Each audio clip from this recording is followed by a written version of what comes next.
Hey guys, it's little darling Wendy, and I'm gonna skip all the introduction stuff because organizational wise nothing has changed from the last time I made a video. So today I want to talk about negative thinking, and I get this question a lot, especially from people who suffer from anxiety, who have ruminating thoughts, that want to know, if they're thinking negative thoughts, are they going to manifest? And a lot of that thinking comes from the law of attraction, which I've told you guys many times before is not really like a thing like that. And I thought I would just address it because I was having some negative thoughts over the last couple days, and it really just brought it back into my view, if you want to say. So let's start by really looking at what anxiety actually is.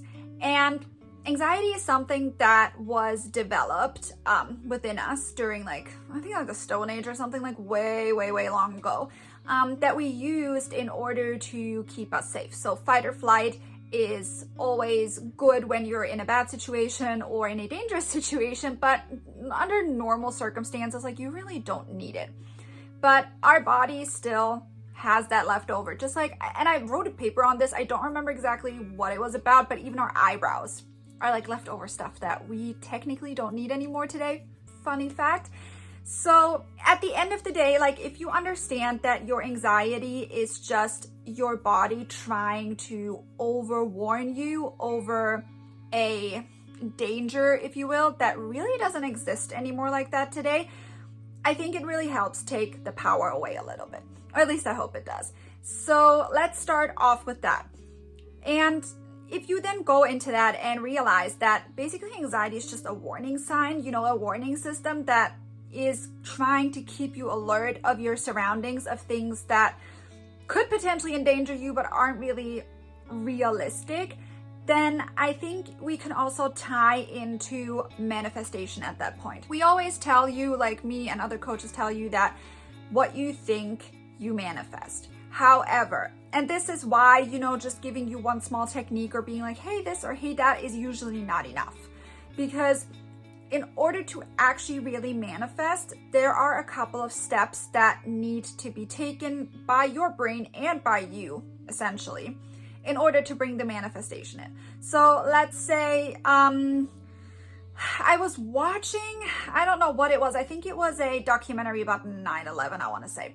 And there was this person, and she was at the Pentagon, I believe, and she was kind of surrounded by fire. And she said that one of her biggest fears her entire life was dying in a fire. Let's put that into perspective. This person was, I think, 40 or 50 years old. Okay, and she said that she had this fear from when she was little. Okay, which, by the way, could be a past life thing. If you're not 100% sure, if you have this irrational fear about something that you can't really explain, you didn't really have a negative experience or anything like that, but you just have this crazy fear, try and find a tarot reader that does past life readings. I am gonna start doing that at some point just because I find it interesting. My personal tarot reader, she does it, and I haven't gotten one by her yet, but I've gotten one before, and it was really cool and very insightful, by the way. Very helpful to kind of understand my fears a little bit. But this person had 40 or 50 years of consistent fear that then put her into this position. However, she still obviously did not pass away because she was giving the interview, so she survived. So her brain essentially, put her in a position where she was faced with her fear, but then making a split decision of saying, that is not how I want to go out, I want to survive this, and then acting on it was a manifestation that she created within minutes, overriding a manifestation that was 40 or 50 years old. Okay, so let's just put that into perspective for a minute and let that sit with you, because I think that will maybe take some fear off of you if you've been thinking certain things for a long period of time, which technically is prerequisite number 1. I think prerequisite number 2 would also be to spend a lot of time ruminating on those thoughts. So maybe you're, visualizing it, then maybe you're having dreams, and just really tying emotion into it, Maybe you're going around, you're telling people about it, having a lot of conversation, which is yet another way of manifesting. So you're actively doing things to kind of make this fear that you have cemented more into an actual reality versus just a thought that you have, even if it's a recurring thought, okay? And then the last step would obviously be to act as if, so live in the end result. That obviously looks different for everybody. To me personally, like if I were to take that example, I would say that acting as if you're having recurring fears like that would be to, let's say, over prepare, right? So let's say you are someone who is afraid of fire. If you are someone who is overly cautious when they're doing something that could potentially be a problem, if you're someone who is, overly prepared and constantly thinks about what can I do to my house, what can I do to myself, what can I do to my car to ensure that it doesn't go up in a ball of flames, that is acting as if. That is you putting yourself in a place where you are prepared for the worst case scenario. But remember, the worst case scenario still only exists in your mind. But by over preparing, you're opening the door to bring it into your reality. I really hope that makes sense. I think being worried about stuff like this is totally normal and totally natural, and that's not to say that you shouldn't listen to your thoughts and that you shouldn't be prepared. That's not what I'm saying. What I'm saying is, so you know how there's this saying, ignorance is bliss, and people say that the more unaware someone is, the better off they are in life, like the more carefree they live, and for some reason nothing ever happens to them. That's the reason why. Because they don't spend their time living in this scenario that has not come into fruition yet. And remember, your thoughts are your present and everything around you is past. So every time you're worried and you're giving that worry a lot of energy and a lot of time and a lot of rumination, you're living that in your mind, which is why, for example, when you have anxiety like this, it feels real to you, right? It feels like you're actually living in that experience, and you are in that moment in time.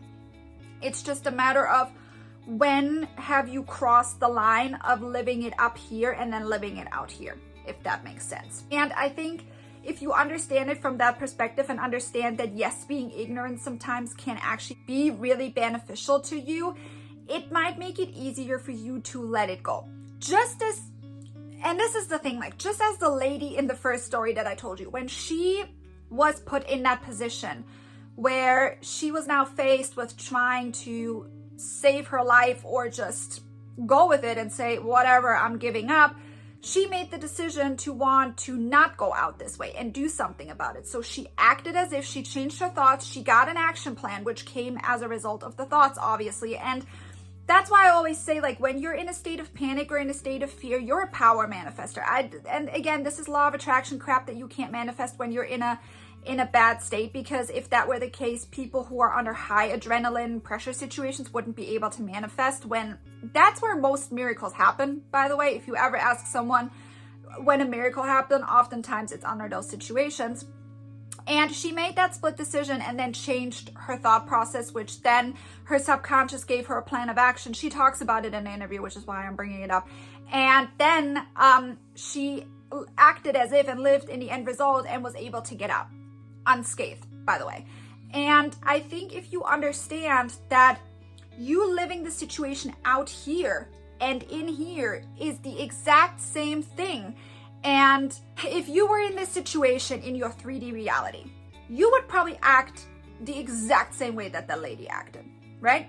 So my question to you is, why aren't you giving your subconscious or your conscious, when you're living it up here, which again is your present current reality, the same grace? Why aren't you taking the same action? And the funny thing is, and the easy thing about it is, if you're just living it up here and not out here yet, all you have to do is change your way of thinking about things. It's the only thing you have to do. And I can't think of anything easier. And I understand that when you are in anxiety and when you are in this place, it can be really tough. But the best thing that I found, where I usually start when this happens to me, is I think to myself, okay, but wait a minute. We've lived so and so many years and nothing of the sort happened. okay? So that's a good place to hinge into and talk to your brain and say, this hasn't happened yet, so why should it now? This is unrealistic, this is anxiety, I get where it comes from, I get why it serves me, but we're good. Let's say you're in a different position and you're having anxiety due to the fact that you did go through something like this, which is then when we go into the field of PTSD, not anxiety anymore. So there is a difference. But if you are still here, you obviously survived that, okay? So this is something where you can then hook into and say, hey, I manifested my way out of that. I got out of it. I'm still here today. So why not test it and take it a step further and now say, we went through this once. What are the chances of this happening to me again? Talk to your brain. Tell it what you want. The fear is justified, okay? We can still acknowledge our emotions and feel them and still realize where they come from. And then still say to your brain, but it's okay, we don't need it anymore. Let's move on.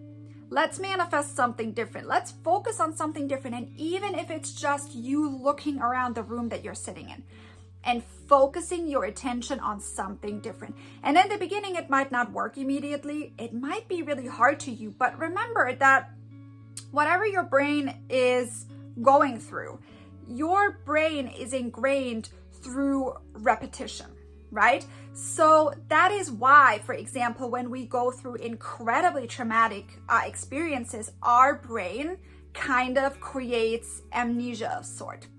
Because if we were to relive it all over again, up here, we would go through this situation over and over again. And on top of that, we would run the risk of manifesting it again. So our brain is protecting us by making us forget everything having to do with that particular experience. It's protecting us. But you don't need your brain to do that in order to achieve the same result. You can do that result. Give your brain the time, be patient, but be consistent, and replace your anxiety thoughts every time they come up. Because I think if you are not as afraid that you are going to manifest them, it is easier for you to actually change them. Because I find when I am in a situation where I have anxiety and then immediately the next thought that comes and takes over is, oh my God, what if I'm going to manifest them? Your anxiety takes on a life of its own. And it can be really, really hard to interject. But it's still important that you do interject, because if you let your brain run rampant and just do whatever it wants, you're not going to get out of that cycle. And I can tell you from experience that, so there was this recurring thought that I had a lot, and I'm not going to bring it up because it doesn't matter, but I noticed that the more I did this exercise, the less and less it came up. Do I still have that particular anxiety? Yes, sometimes, but I also know that I've gone 32 years without it. I also know that every time I do my exercise and the things that I have to do, that it gets less and less, right? So back in the day, it used to be daily. Then it used to be a couple times a month. Now it's like maybe every 6 months or so. And even, I think maybe even more than that at this point. So it's a process. It takes time, especially if this is something that comes from a past life. You might have lived through that and lived with that anxiety. So we're not just talking about the 40, 50 years. We're talking literally several lifetimes, okay?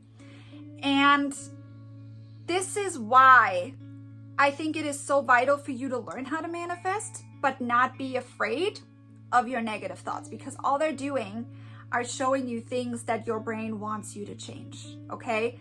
They've served you at some point, they don't serve you anymore, and at the end of the day, your brain wants you happy and safe. But unfortunately, due to evolution, it has learned that there are certain ways that your brain needs to go about it in order to achieve that are just not really serving to us sometimes, most of the time.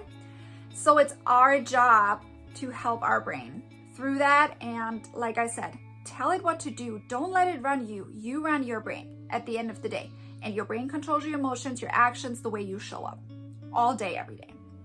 So I really hope this helped you guys. I hope this was educational. I hope, and I understand anxiety is difficult and it's stressful, but one thing I don't ever want you to be is afraid of your anxiety, because the more you are afraid, the more power you give it. If you understand that this is just an emotion that we label with a word that you can find so many definitions on, but at the end of the day means nothing because this is something that we don't even technically need anymore, I think you take a lot of power away from it. And when you understand that you have the control over your anxiety and it doesn't control you, because there are many, many ways you can change it, and manifestation is just one of them, but I think it's the one that will result in the most payoff at the end of the day when you put the work into it, because soothing yourself while you're in anxiety is not the same as getting rid of it, if that makes sense.